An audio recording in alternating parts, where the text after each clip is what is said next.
देखो सुभद्रा योजनार ऐप आसीगला आउ एई ऐपटा आपण माने प्ले स्टोर पाइबे सुभद्रा एप्लिकेशन टी आउ एहा को आपण माने केमिति यूज करिवे आउ एटी आपण मानकु आउ गोटे फ्यूचर मध्ये मिलुछि जाकि ई केवाईसी करि परिबे केमिति करिवे एवं एबे कोन कोन अपडेट आसी से ऊपर आमे जानिबा। देखो सुभद्रा योजना लिखिकी मु सर्च कर देछि आउ सुभद्रा रो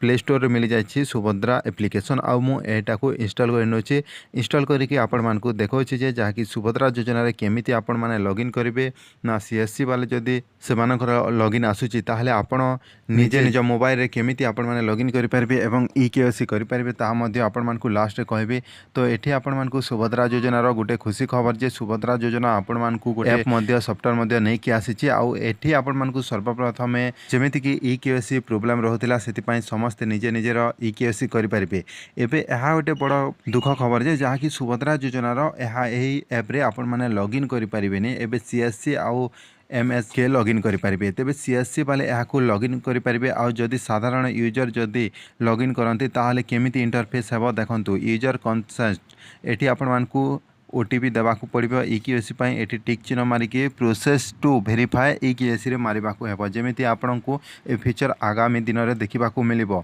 एबे तो ए अपडेट आसी नाही किंतु सीएससी सेंटर वाले को ए अपडेट आसी जाइछि। तापरे आपण माने जदि ई केवाईसी करिवे ताहले ओटीपी रे करिवे ना फेस स्कैन रे आपण माने करिवे सेटा आपण मानकू देबाकू पड़ो। फेस स्कैन रे कले आपनक निज मोबाइल रे आपण माने कैमरा रे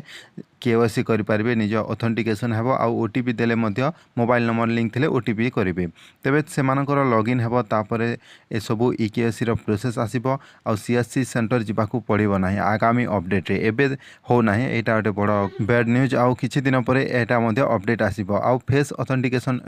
एडवाइजर एटी आपण मानकू केमिति करिबाकू पड़िबो आउ तापरे एटी डन जहाँकि ई केवाईसी वेरीफाइड सक्सेसफुली एमिति आसीबो आउ आपण मानकू डन ऑप्शन आसीबो। तेबे एमिति आपण माने ई केवाईसी करि परिबे सुभद्रा योजना रो ऐप रे किंतु एबे दर्शक बंधु करें ना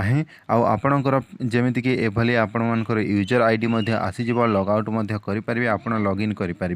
तेबे एभली आपण मानकु सुभद्रा योजना यूज करने को हेबो। सीएससी वाले तो यहाँ आपण मैंने लॉगिन करें आउ जमीक आम साधारण लोक से केमिति करेंगे सेटा आगामी जेबे अपडेट आसे से दिन सांगे सांगे आपण मानकु वीडियो रे अपडेट देबी आउ टेलीग्राम रे मध्य अपडेट दे देबी। टेलीग्राम रे जे माने जॉइन होइछ से माने सांगे सांगे आपण माने पाई जिवे। तेबे सुभद्रा योजना रो एही फीचर आपण मानकु केमिति लागिला आपण माने कमेंट करके कहे आउ आगर वेबसाइट रू आपण मानकु किछि भी सुविधा मिलु नथिला एबे आपण मानकु ऐप रू बहुत सुविधा मिली पाकु जाउछि। तबे वीडियो भल लागिथिले गोटे लाइक करंतु एवं सांग मानकु ए वीडियो शेयर करंतु से माने मध्य इंस्टॉल करिवे सांगे सांगे एही ऐप।